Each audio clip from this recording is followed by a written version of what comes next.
Well, hey everybody, it's the 23rd day of November. I'm Jan Erickson, and this is As Above, So Below.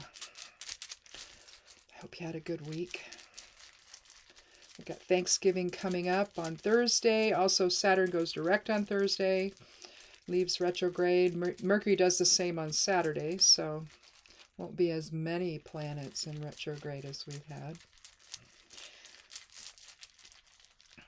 Let's go ahead and take a look at the Elder Futhark rune. For the above side, we have Manaz. Now, Manaz is the 20th rune of the Elder Futhark. It's a very complex rune. It's essentially a bind rune in and of itself. You can see Isa on either side, the straight line. You can see X in the center, which is Gebo. From there, you see, with Gebo, you see Kenaz in all directions. If you look at it here and here, it looks like Vunyo, forward and reversed, also Laguz, forward and reverse. So it's a very complex rune. It means man or humanity. It's integration, integration between people, integration between mind, body, spirit. Whereas Ewaz, which looks like the letter M, because you can see that in here as well. Ewaz would be the intuitive bond you share with other people. Manaz is about who you are in the group or in society, depending on what you're looking at. It can be considered the thought rune, memory. So say ancestral memory or collective memory. It could be even collective consciousness, the Akashic record there. Although the Akashic record is often thought to be Othala, that included in that, but realistically, Manaz could be the same thing, the Akashic record of all of our experiences collectively or individually within society. But again, it's a very complex rune. So there could be something about how you integrate with others today, maybe. The collective, the memory you have of all of that and how that impacts what you need to do now. But let's see what the Geomancy rune has to say and what that's going to turn out to be. See, there's fire, here's earth, there's water, and there's air. So we have Laetitia. Laetitia is a very positive rune. Tristitia, it's complement, not so much. With Tristitia, you're kind of stuck in grief and loss, and you kind of, it's similar to Carcer in that you keep yourself stuck in all of that emotion. Whereas Laetitia is more positive. It portends good fortune. Here's Laetitia. But it's imagination, intuition. It could indicate an activist.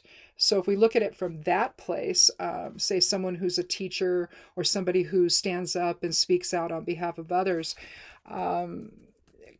connected to Manaz, I mean, that's kind of there's a lot of people doing that right now. So maybe you see your role in society as somebody who does speak out on behalf of other people that are being harmed or treated unfairly or something. So I mean, I think that's kind of interesting, drawing Laetitia along with Manaz together, especially given what's happening in our country right now and around the world. It's kind of an interesting pairing here. Let's see what the cards have to say, though, and see if we're going to continue along that line here. But it may be asking you, the two runes together may be asking you to consider what is it that you do, how do you stand up for the rights of other people. I think together that it kind of represents Tiwa's energy, the god Tyr. There you have the spiritual warrior within, standing up and sacrificing on behalf of others. That oath you take. It reminds me of the oaths that they're talking about right now that you take to as a soldier to the Constitution. I mean, that happens in basic training, and you are not allowed to follow an illegal order. That's just a fact. I saw a picture of it's like I mean, it's made of stone or something, but it's at West Point. what their credo is, essentially. And it says right on there, they're training officers to follow the Constitution, not whoever's in the Oval Office or even a higher command in the military. If someone is giving you an illegal order, you don't follow it. It's just that simple. So it kind of reminds me of that, with Laetitia being the activist, is standing up for what's right, standing up for something greater than ourselves, basically. And with Manas being the individual in society, how are you doing that? How do you see your role there?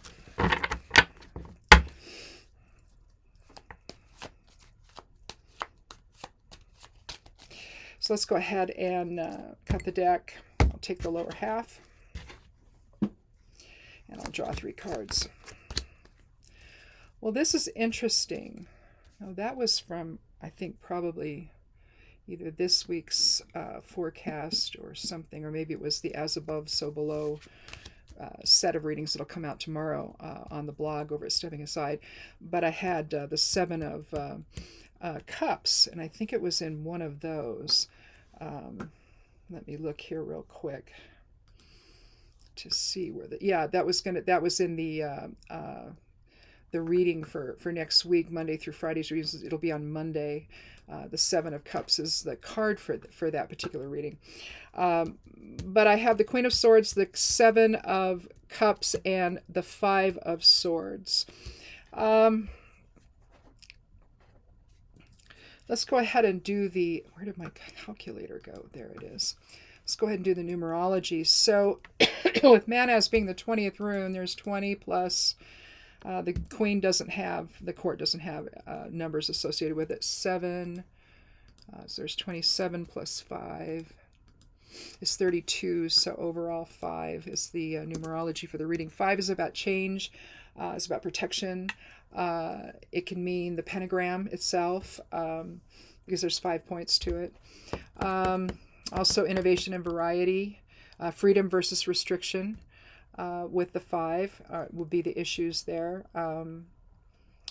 But again, there could be some changes happening where you feel the need to speak out, where you feel the need to, decide how are you going to respond to certain things that are going on. You may choose to write about it. You may choose to speak out, make a video, go to a rally, contact your Congress people, although, some of them aren't particularly helpful these days. They're part of the problem, unfortunately.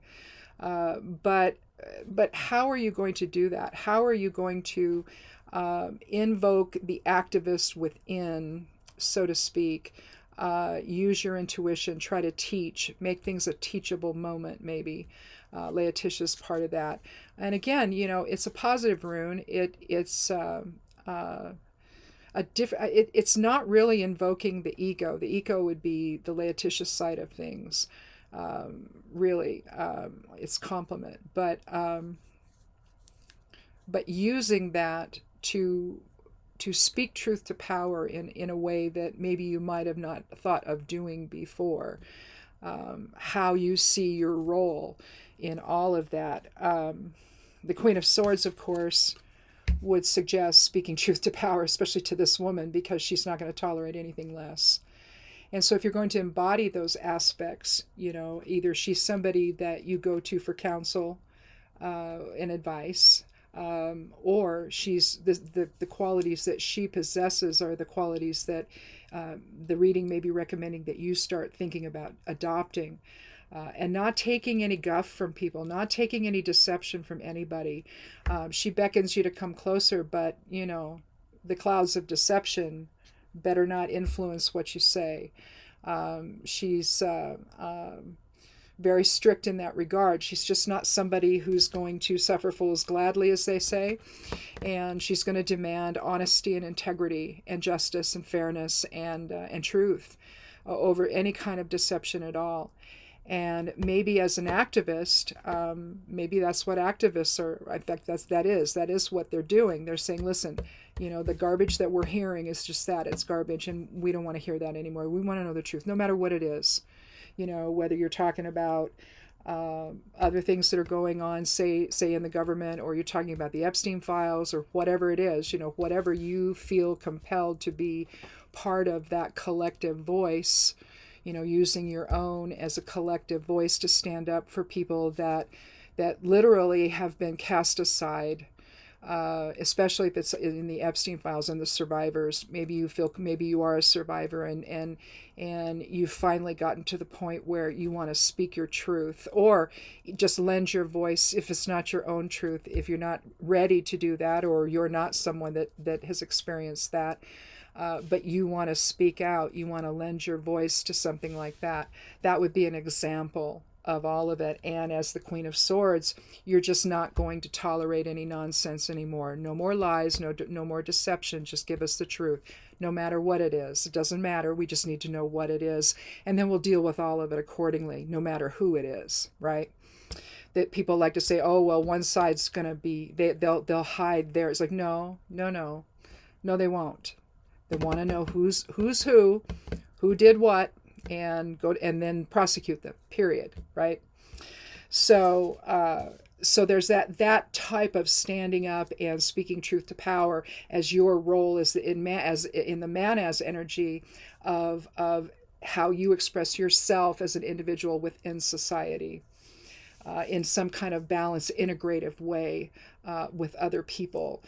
There's a sense of collectiveness bigger than, say, the Ewas rune would be. This is bigger, instead of just, binding toward mutual end or partnership or whatever that Ewas has. Manas is more inclusive. And so you would be, in a sense, you would be part of that collective voice that is rising up and saying, here's what we need now, and here's what has to happen now, right? And with the Queen, again, you're talking about truth versus deception, because she doesn't tolerate that, and we can't tolerate that anymore, all right? That's where I think I'm at here with this reading. Now, the Seven of Cups is an interesting, it's an interesting card, because you're looking basically here in silhouette, and then the clouds here, instead of deception, unless you're talking about self-deception, you're talking about the dream state in a way. Now, some people look at this. The 7 is, of course, a number of balance.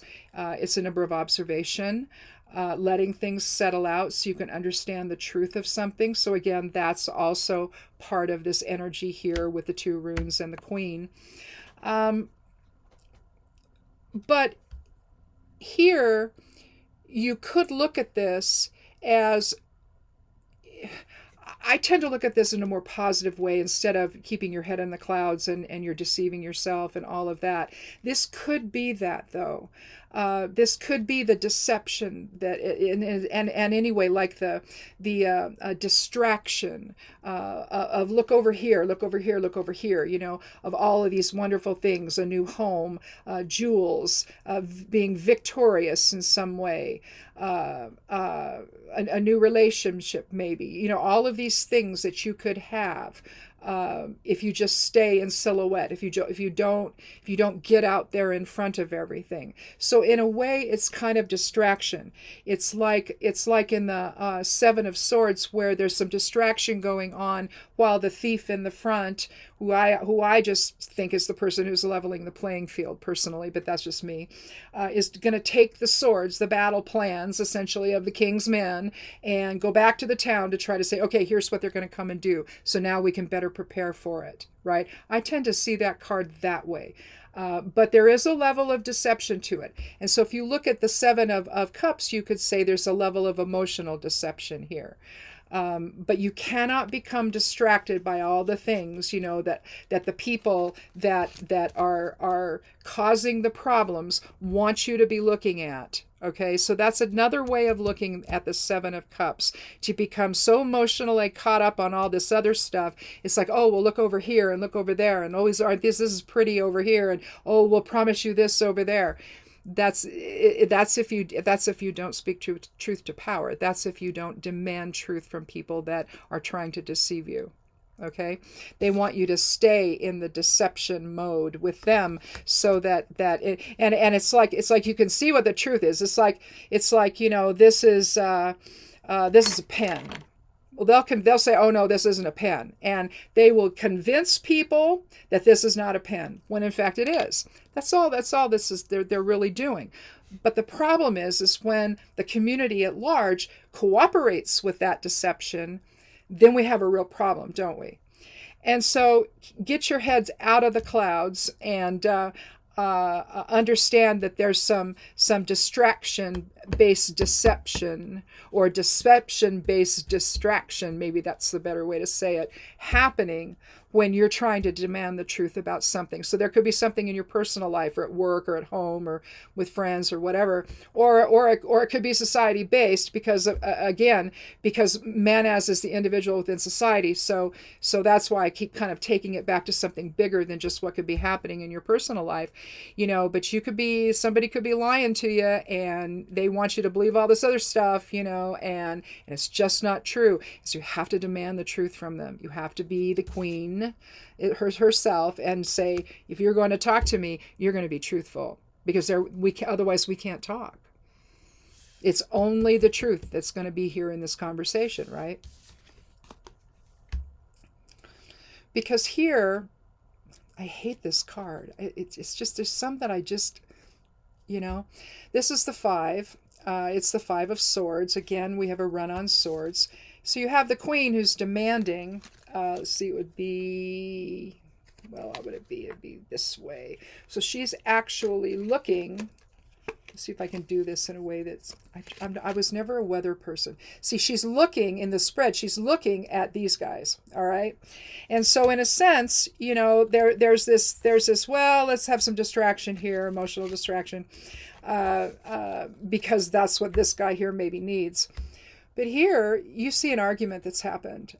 Something has happened anyway. You have one guy over here by the water. You can see the water is not smooth, so there's still some emotion going on.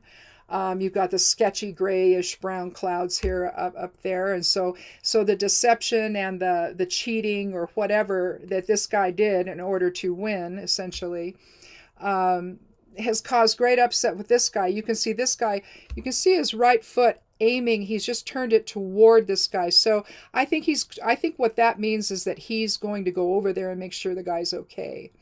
But he's still upset. He's upset over the loss here, the change that's happened. Maybe a different power structure has occurred. But it's happened because of deception here. This guy is, look at his face. He's all too happy to have won this whole argument or whatever this power play is. And he's got 2 swords over his shoulder. He's picking up another one. The other 2 are on the ground, but they're not even looking at him. He's going to be picking these up as well. It's like he's picking up the spoils of what he did. And it is spoils. It's not, okay, I deserved any of this. To me, there's something here that's happened that shouldn't have. And it came about through deception, and that changed the dynamic. And so it seems to me that the 7 and the 5 here are related, in that this may be the means by which this guy won the argument and won the battle, essentially, through deception, through distraction. Maybe you get them distracted and you win. It's not because you deserved to win. It wasn't that you had the better argument. It's that you won simply because you deceived everybody in the process, and that's how you won. Okay, and the queen is just starting things out and saying, no way, that's not going to happen. We're not doing that today. And I think that the 7 and the 5 here, I really think that they're describing the scenario that she's saying no to. You almost could put her at the end and begin with the 7 and the 5, but I'm not going to do that. I'm going to leave it in the order that I drew it this time. But I think that collectively, if we're looking at this from a societal standpoint, you're looking at a lot of deception right now, a lot of distraction, a lot of lies, trying to get people to believe the garbage when none of it's true. I mean, you can, and you'd think in this era of everything being on videotape, right? So it's like you just say roll tape. It's like, no, that's not what was said. Here's what was said.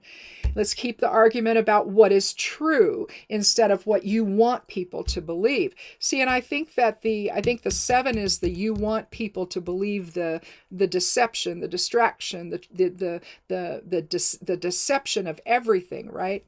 That's at the heart of your message, right?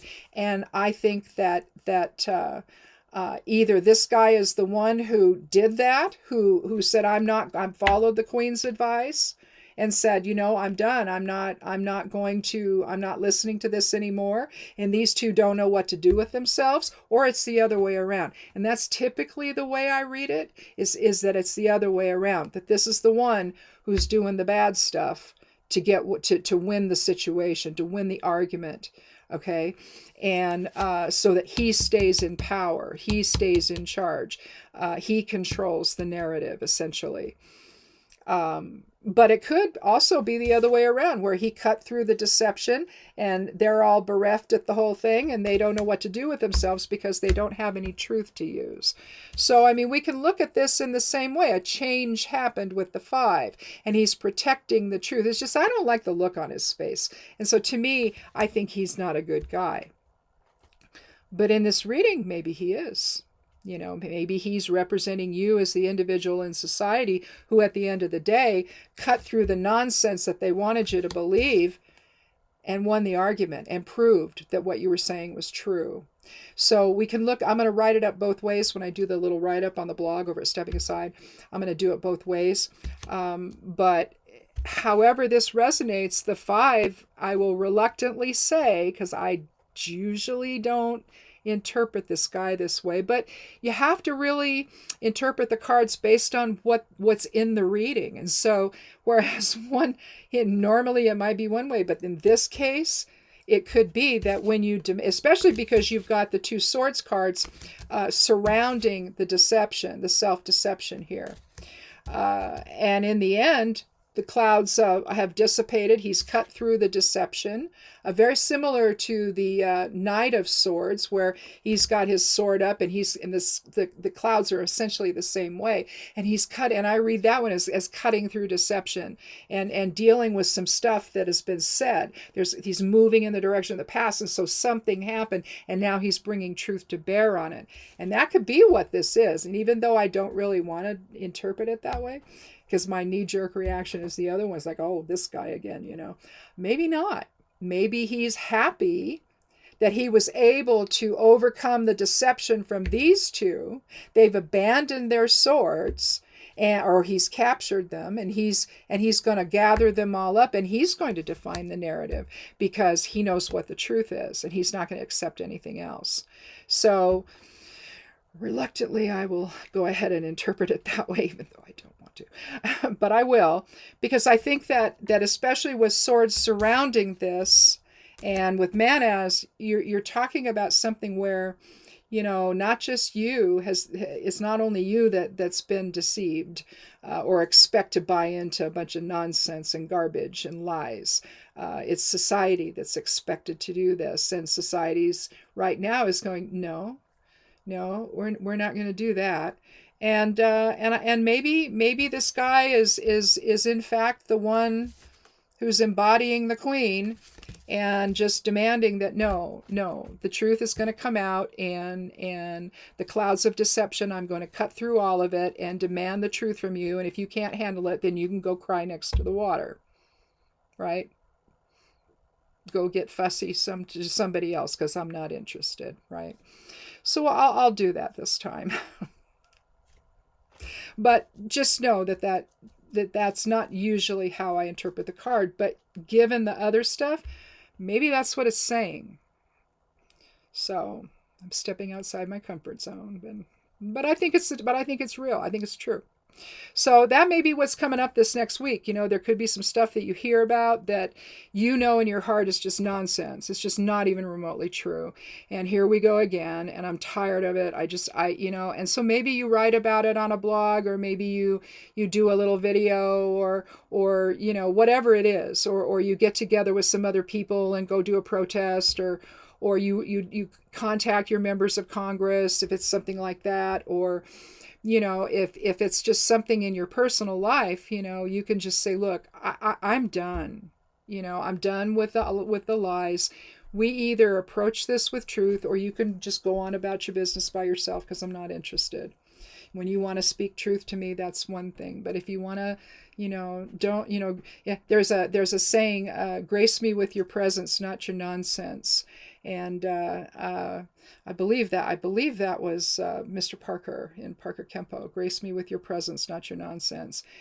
He was the grandmaster of the system that we used to teach, and that my husband and I did. And my husband was the head instructor of our karate school, and I got my black belt through that. And but I loved it. Grace me with your presence, not your nonsense. And that's really what the Queen of Swords is all about. And maybe in at least in terms of this reading, that's what this guy's all about too. And he's managed to win the argument and say, look, the lies have got to stop. The manipulation has to stop. All of that's just got to stop. I'm not interested in it. We're either going to do things in truth, live in truth, or we don't interact at all until you're ready to do that. So it may come down to something like that if it's on a personal level, where you're just dealing with a bunch of lies and everything else, and it's not working for you anymore. You're not willing to tolerate it anymore. So anyway, I think that's it. Again, it's a change. Truth sets you free, even if it's uncomfortable. At least right? And otherwise you're restricted to play along with people or be controlled by people that don't want the truth coming out. It just seems like there's a lot of that these days. Some really big stuff that they don't want the truth out. They don't want anyone to know what's really happening, and why they are acting the way that they are. But they're acting in service to hiding the truth, and that's a big thing right now happening in our lives collectively. Unfortunately, all of that rolls downhill to our personal lives, and I don't know why it is, but it seems to always happen that way. All of a sudden, you start to realize that there's a lot of deception going on in your personal life, and you're really tired of it. You just don't want to deal with it anymore. So, and that this may be, reflecting that. So think about it, see how this resonates, especially with a holiday coming up on Thursday, if you're going to be with family or friends, and it's kind of a mixed bag, if you know what I mean. You just have to be careful and just, either don't go or just say, you know what, I've heard enough of this nonsense. That's not what's going on at all. And it, and we're either going to sit down and have a meal together, or I'm going to go home. It's just that simple, And if it's your house, well, you can show them the door. So anyway, thanks for watching. Have a nice Thanksgiving, and see how this resonates for you next week, and come back again next Sunday for another edition of As Above, So Below. Be good to yourself, be good to one another, and blessed be.